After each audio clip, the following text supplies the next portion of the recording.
j'espère que tu vas bien. Et moi ça va super bien. Je suis au bord de l'Ardèche. Ce qui est dingue, c'est qu'en fait c'est un endroit que je connaissais pas du tout alors que ça fait 2 ans, plus de 2 ans maintenant que j'habite ici. Et il a fallu que ce soit lui là que je vais te présenter tout de suite, qui me fasse découvrir cet endroit magnifique. Et d'ailleurs, qui es-tu? Salut, je suis Méon. Je sais pas si je dis tout de suite ce que je fais. Qui es-tu et que fais-tu? Et donc je suis Méon, comme je viens de te le dire. Je suis lillois et je suis ici en vacances actuellement pour faire visiter les locaux, pour faire visiter aux locaux les chouettes coins sympas. C'est sympa, c'est gentil. Ça me fait plaisir, c'est cadeau. Plaisir. Et du coup, qu'est-ce que tu fais dans la vie?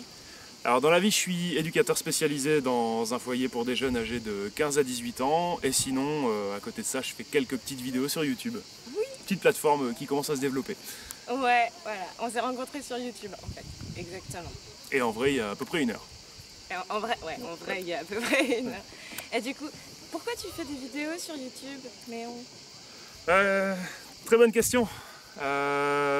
Disons que j'avais commencé une chaîne avec un ami où le but était de nous amuser. C'était plus une chaîne pour présenter des podcasts d'humour, mais c'était pas toujours très drôle, mais on se marrait à les faire. Et finalement, j'ai continué en parlant avec les jeunes de mon boulot sur une chaîne un petit peu plus sérieuse où je voulais montrer qu'il y avait des choses positives à faire dans la vie, qu'on n'était pas forcément, comment dire, bloqué à faire que des conneries, à regarder que des conneries. On pouvait regarder des choses qui nous apprenaient à être une personne meilleure. Et à partager tout ça avec les autres. C'est quelque chose d'important, effectivement, simplement parce qu'on n'est que de passage et je pense qu'il est nécessaire qu'on transmette les valeurs qu'on a, ce qu'on aime, ce qu'on apprécie, ce qu'on a envie de faire découvrir, parce que finalement c'est un petit peu ce qui restera de nous. C'est ce qui nous a construit aussi, le fait, tout ce que les autres ont partagé avant nous, c'est ça qui nous a permis d'être là où on est aujourd'hui. Voilà. Parce que si à chaque génération on devait réinventer la roue, et ben... Avec la génération actuelle, on ne serait pas sauvés. On serait pas sauvés.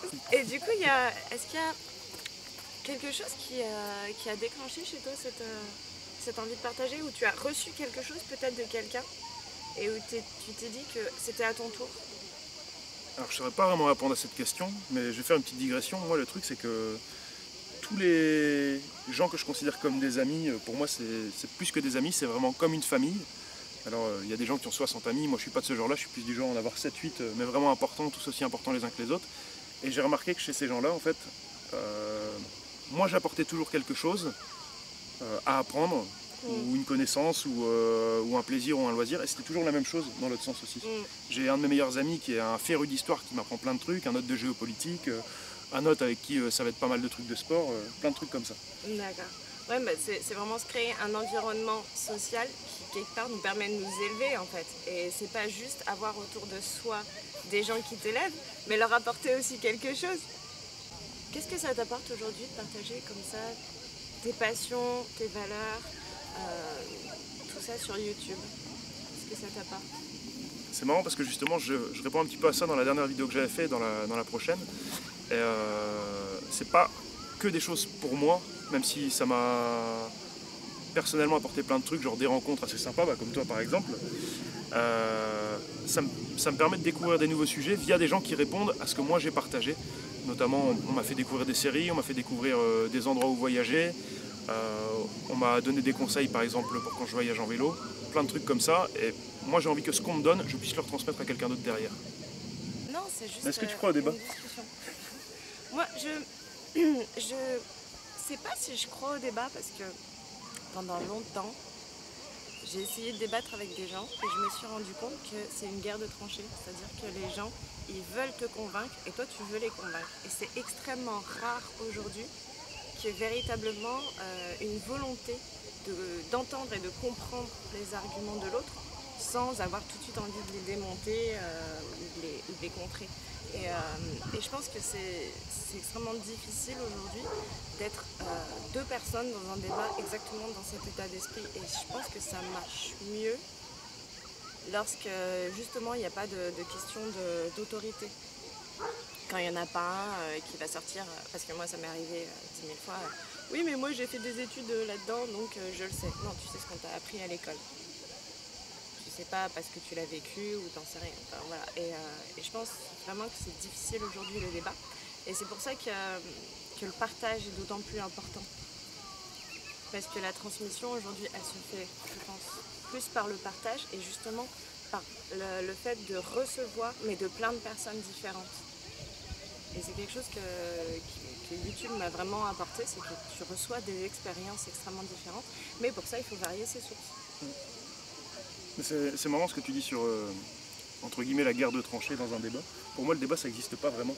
C'est la seule personne qui peut sortir grandie d'un débat, c'est la tierce personne qui est de l'extérieur, qui se fait son avis en fonction de ce qu'elle peut voir au milieu de la guerre, entre guillemets, d'idéologie. Bah, ouais, justement, c'est ça. Du coup, c'est un peu le principe du partage et du fait de varier ses sources, quoi. Parce qu'à partir du moment où tu es face à une personne qui veut te convaincre, ou si tu veux convaincre une personne, bah, forcément, il n'y a pas de débat. Alors que s'il y a quelque part, ouais, c'est ça, si tu as deux personnes différentes qui veulent te convaincre de deux choses différentes, là, tu peux te faire une opinion et tu peux grandir. Quoique, quand même, je pense qu'une grosse partie de ton opinion se passe par l'expérience.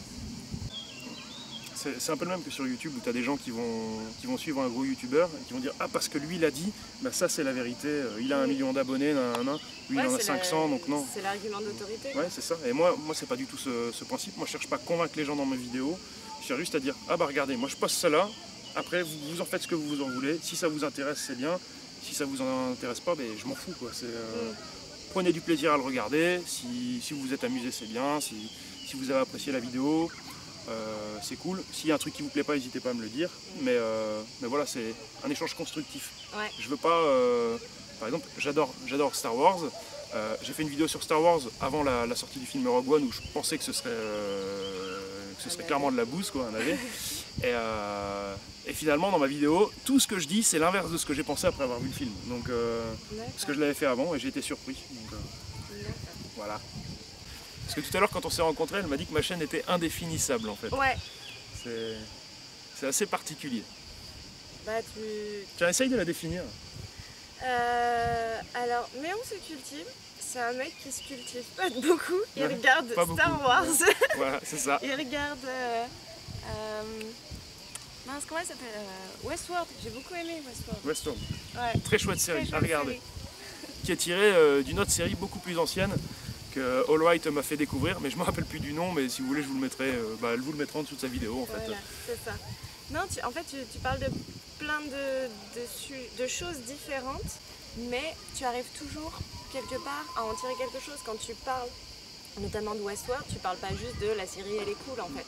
Tu parles de toute la réflexion et de toute l'idéologie qu'il y a derrière et quelque part tu fais quand même une bonne critique propre de notre société.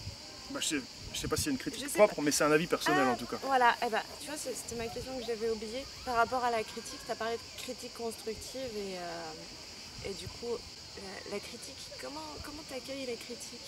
Parce que quand tu partages quelque chose et que derrière tu as une critique qui peut être positive ou négative, constructive ou non constructive, comment tu accueilles la critique en fait?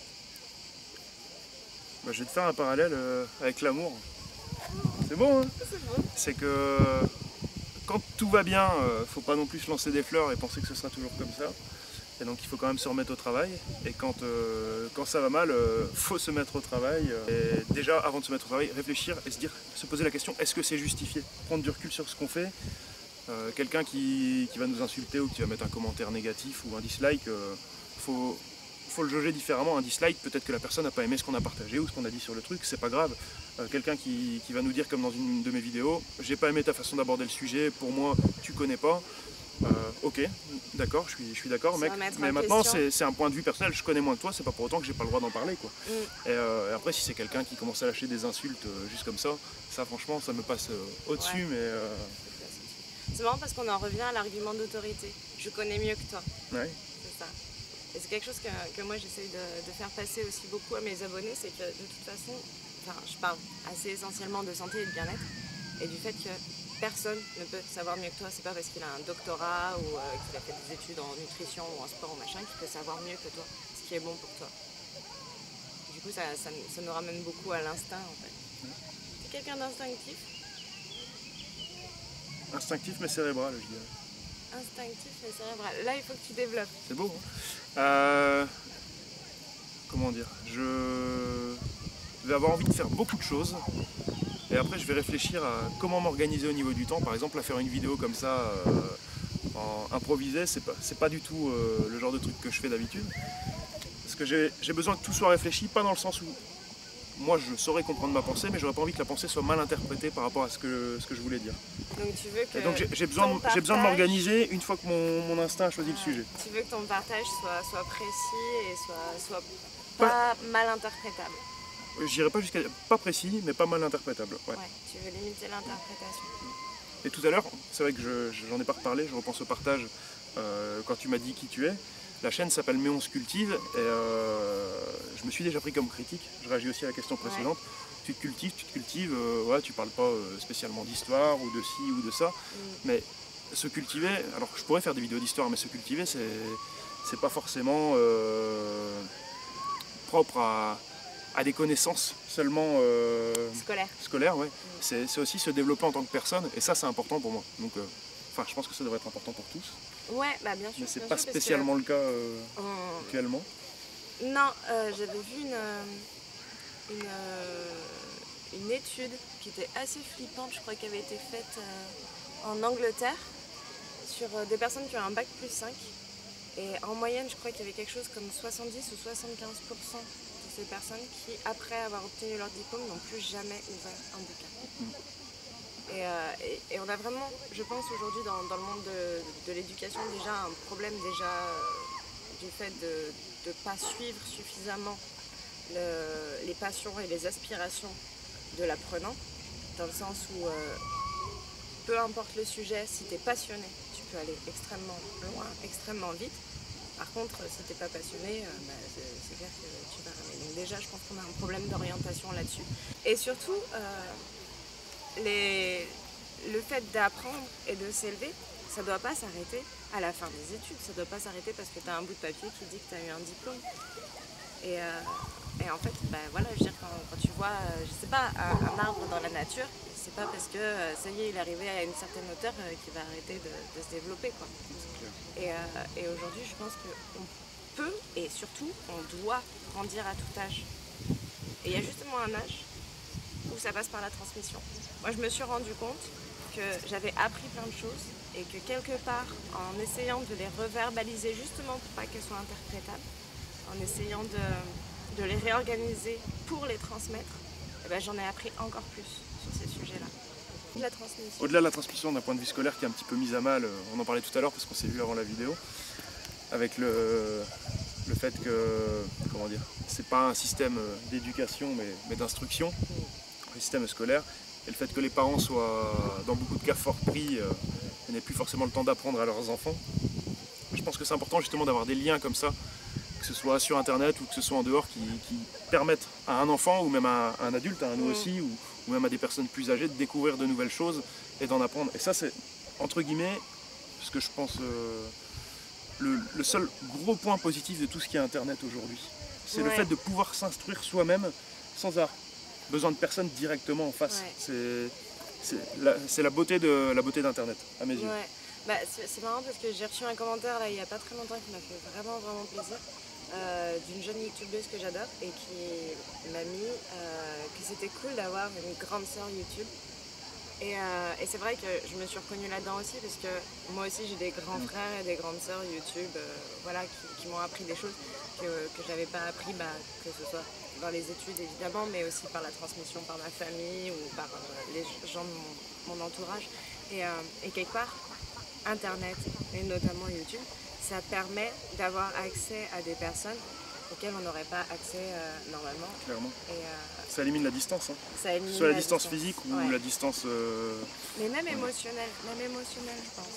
Je pense clairement, parce que notamment dans le format vidéo plus que dans le format écrit, je pense, il y a un véritable lien, je pense, émotionnel qui se construit. Et des fois, on a l'impression que c'est à sens unique, c'est-à-dire que la personne qui partage quelque chose, voilà, elle donne et puis elle laisse faire, mais il y a un véritable retour et qui est très important et qui peut être aussi bien constructif que extrêmement difficile parce qu'il y en a qui... J'ai pas énormément de commentaires et du coup j'ai pas énormément de critiques, mais je sais qu'il y a des gens qui, après un commentaire extrêmement négatif, voire insultant, remettent en question tout ce qu'ils ont fait. Ouais. Parce que c'est pas à sens unique, parce qu'on partage pas juste pour, tu l'as dit quand on discutait tout à l'heure, juste pour étaler notre science en fait. Notre but c'est pas ça. Là, c'est plus une question de personnalité aussi et de voir comment on reçoit la critique individuellement. Et ça, je pense que c'est au-delà de YouTube aussi, c'est dans la vie en général. Parce que YouTube, c'est quand même un reflet de la société d'une certaine manière. Il n'y en a pas beaucoup qui le disent sur Internet, mais moi avec YouTube, j'ai rencontré des gens où c'était des super bonnes surprises grâce à ça, que ce soit pour des vidéos ou pour autre chose. Et j'ai aussi rencontré des gens qui étaient là juste en espérant, même si j'ai que 350 abonnés, gratter quelques abonnés ou être vu à un certain endroit pour pouvoir faire d'autres choses, avoir une vidéo en plus ou des trucs comme ça. Et ça, ils sont plus dans le partage en fait. Ouais, c'est pas du partage, c'est dans le fait de profiter. Ouais, c'est le fait de profiter. Et pour moi, c'est vraiment un reflet de la société actuelle. Notamment quand on voit des chaînes à 500 000, 1 million d'abonnés, c'est vraiment de la merde. Il n'y a rien. C'est pas une question, pas être pédagogique, parce qu'il y a des chaînes d'humour qui sont très très bien, il y a des chaînes qui apprennent, qui sont très très bien, mais il y en a qui ont vraiment aucun intérêt, pas de partage, juste... C'est parce que moi je le vois vraiment en tant qu'éduc, je le vois au niveau des gamins avec qui je bosse, qui regardent ça, qui souvent sont des gamins avec, comment dire, pas une qualité de réflexion limitée parce que c'est pas le cas, mais qui suivent la direction vers laquelle on les indique et vers laquelle la société, la culture sociale les indique.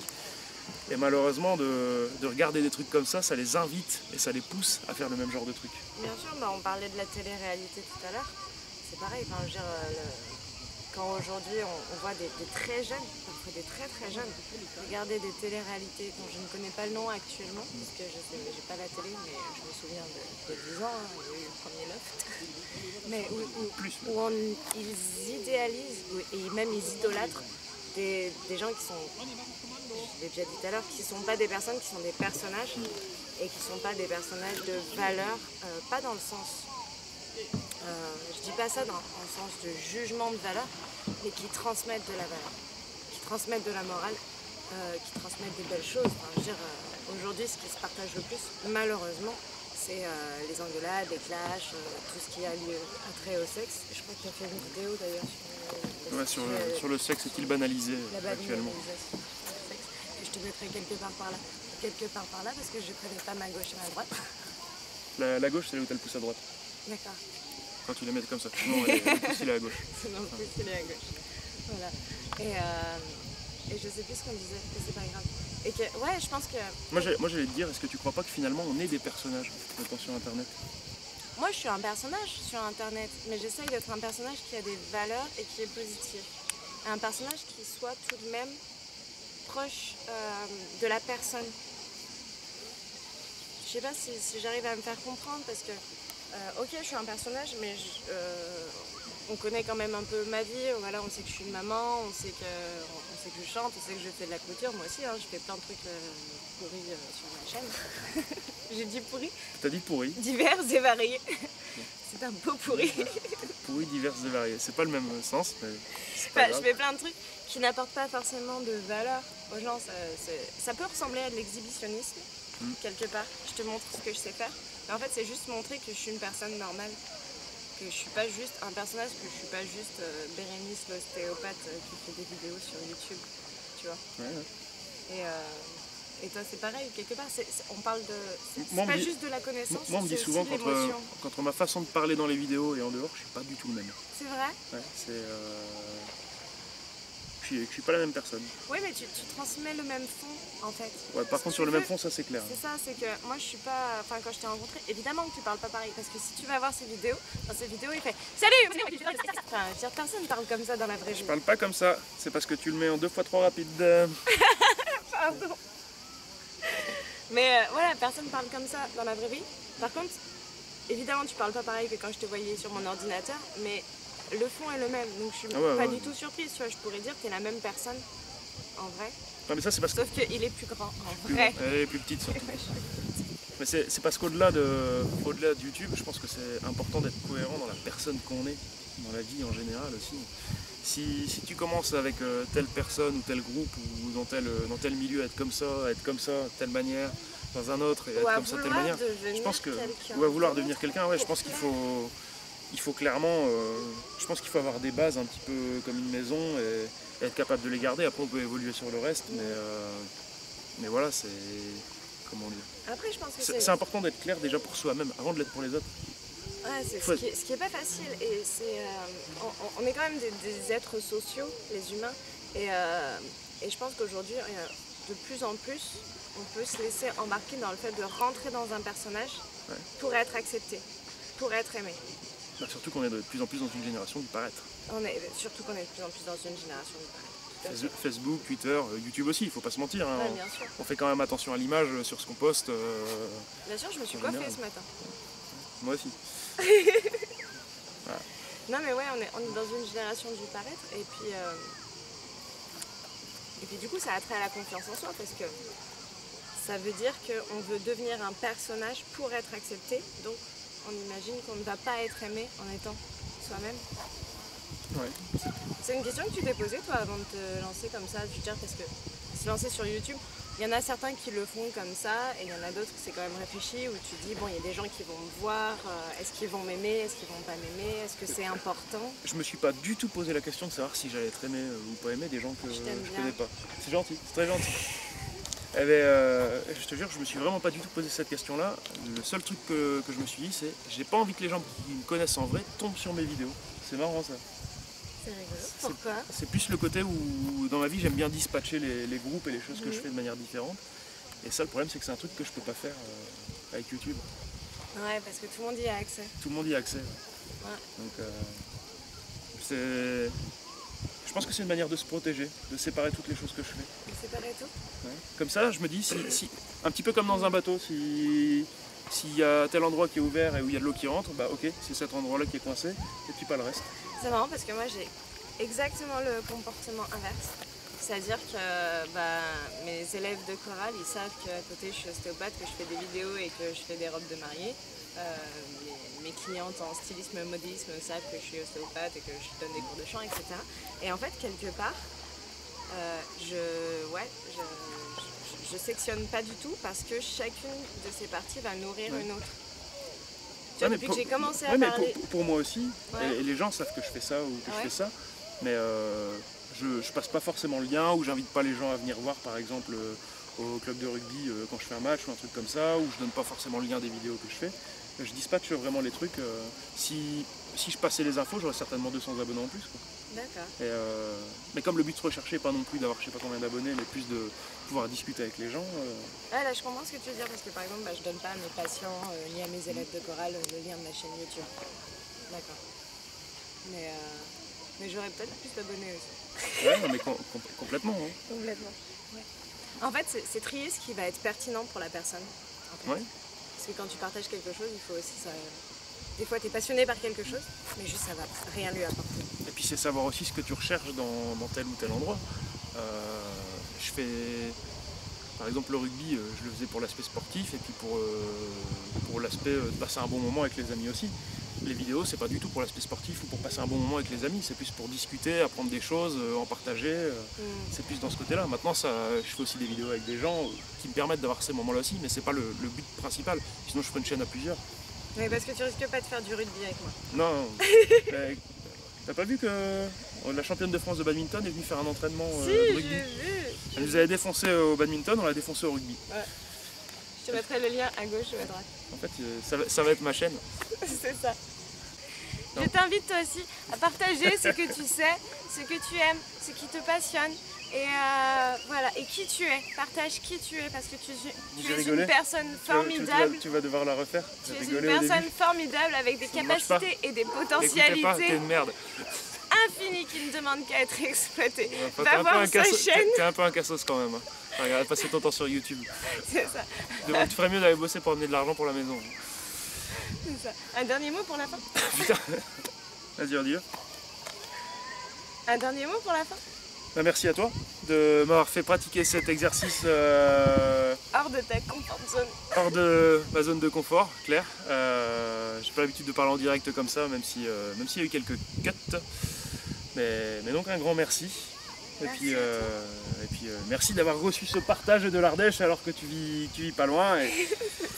Et pour quelqu'un qui partage, ne pas faire 30 minutes de route pour venir découvrir sa région, c'est un peu honteux.